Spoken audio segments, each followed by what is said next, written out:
I'm Sebastian. This is Ray. We developed this piece together, but we'll come back to that later. I'm a graphic designer, illustrator, and character designer. I'm from France. I moved 4 years ago to California to work as a creative director for Mochi Media. I see people over there from Mochi. So I'm going to show you some example of my work so you can understand a bit. So this is some toy design that I did. That's a piece I did for a show in Hong Kong. It was an official Disney show about Mickey Mouse. That's another toy that I designed. You can see the cassette guy, and his little friend, the boombox, where you can actually find a USB drive inside. That's a collaboration I did with Kokoro for the Rise Japan, the tsunami and earthquake relief fundraiser last year. What else? I have my little paper. So I've always been attracted to minimal and effective design because mostly I think because I'm really lazy. So when I look at something, I like to be pleased in the first second when I see. That's why I always try to apply this process to my work, simplification of shapes, colors. This next piece is a opening sequence title for TED Glowbl, the conference in Amsterdam. That's some picture of the show I had last year at the summit in San Francisco. So I was doing some screen printing, some resin sculpture. This one is like 9 inch, yeah. And so that's why when I asked Ray if he wanted to collaborate with me on an interactive piece. Hi, I'm Ray McClure, founder of SecretFeature. We do interactive installations and online experiments. So Seb came to me with this project, and we were talking about doing an installation at the Summit Gallery. The Summit Gallery is a gallery during the opening hours as well as a cafe. So the challenge was we wanted to create an experience that maintains Seb's philosophy for simplicity by capitalizing on a commonly used game mechanic with a twist. For the desired interaction, we needed a control scheme that worked automatically for one-to-many users without requiring the users to perform any kind of calibration.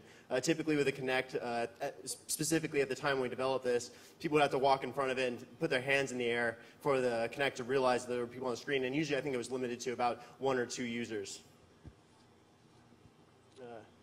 During the opening reception at the CODAME party, user participation was voluntary, but during the opening reception and at the CODAME party, participation was voluntary. But during the Summit's cafe hours, interaction would be limited to customers casually walking through the Kinect's field of view. So here's a video of the final piece in action in the Summit opening party and the CODAME party.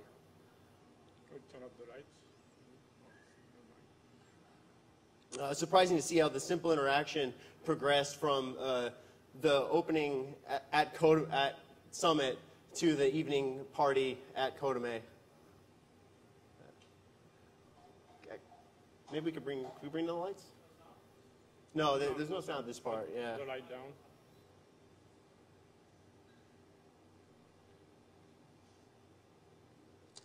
So here's the tech.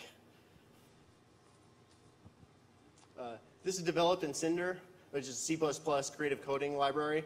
It was my first time doing in C++, and I was interested in trying a project, writing something in it, and so this was a perfect project to do it.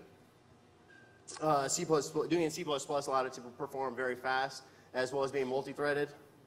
And this is my first experience with Cinder, and it was a great opportunity. We also use Box2D, which is a popular physics engine recognized most notably for Angry Birds, as well as OpenCV, which is a computer vision developed by Intel. And it's a large collection of algorithms handy in detecting objects and people from video in real time. And then the Kinect is a hands-free input device that captures video in depth.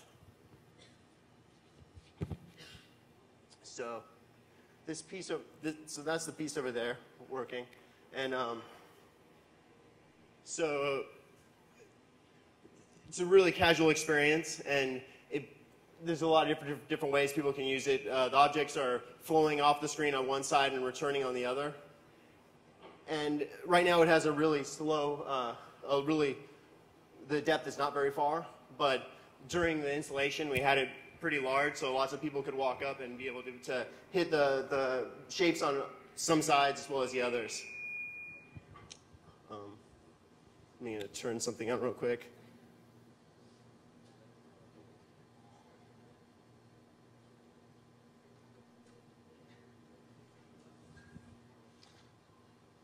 So this is what's actually happening, is that Kinect outputs a depth map image, and Open Computer Vision takes that image and detects the blobs in it, which basically there's a threshold. So at a certain distance, it picks up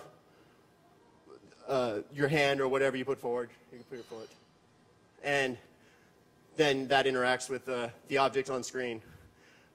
This worked great. Most people, we would put a line on the ground so people knew where to put their arms over, but people use their arms differently, and some people would stand behind it going like this, and that didn't work too well. So required a little coaching, but generally it was a pretty good experience.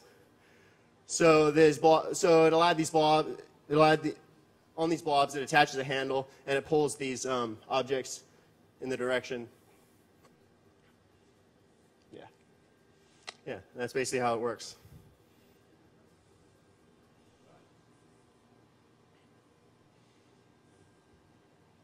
And another thing that the Kinect is able to take snapshots of who's ever interacting with it. And unfortunately, we didn't have this running during the CODAME party, but we do have we did take a time lapse during the summit opening, and we were also taking screenshots from the app and overlaying that on this time lapse. So here's a little video.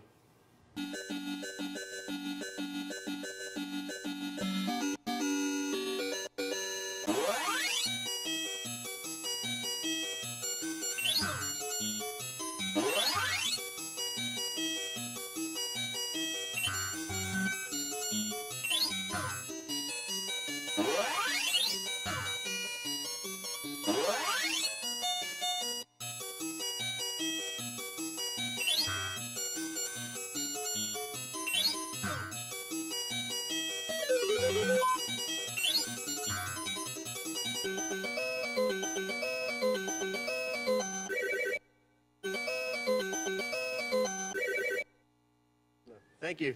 Thank you.